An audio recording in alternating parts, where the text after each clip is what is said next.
everyone, today I'm back with another requested video. Today I'll be showing you how to put a piece of lace onto a costume. Here I've got my costume and I've put it onto a size 2 Dazzle Board.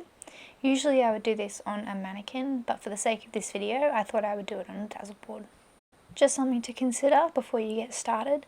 You want to make sure that your costume is on a board where it is sitting stretched, but just so that it's sitting flat. You don't want it to be overstretched, because when you stitch it down or when you dazzle onto it, it's going to end up giving you a rippling effect because the fabric has been overstretched for what it actually needs to fit. So it's important that you choose a dazzle board or a mannequin that fits your costume so that it's sitting flat but not overstretched. Or if you're using a mannequin, just use a mannequin of the same size as your dancer. So all you can see me doing here is I've got my piece of lace that I want to use, and I've decided that I want to put it over this sweetheart neckline, and then I'm just placing it where I want it to go and playing around with how I want it to sit, which end of the applique looks better. And then when I've got it sitting right, I'm just pinning it, and I use these really short shirt pins because when you're sewing you've got a really long piece of thread and it gets caught around bigger heads on the end of bigger pins or the length of the pin. So I find that it's a lot easier to use these short pins so that when you're sewing it, your thread doesn't get caught on every single pin as much. One other thing you might have seen me do in this video is I was gluing with E6000 on the back of the piece of lace. That's only because this specific piece of lace has beads and sequins on it, and on the underside of the lace you can see where the stitching is, and if you don't glue it before you cut through it, it will all unravel. So if I know I'm going to cut through the piece of lace at a certain point and it's going through one of the threads that holds the beads or sequins on, I will just glue either end of it so that it keeps it secure, and then I can cut it and it's not going to fall to bits. So now we're moving on to actually stitching the lace. I always hand stitch every costume, I never machine stitch. And all you're going to do is thread your needle as you normally would and put a couple of knots in the end. And then you're just going to take small little tacks through the piece of lace. I like to go around the edges and through the middle so that it's super secure. Also a helpful tip, when you're threading your needle, don't make your piece of thread too long.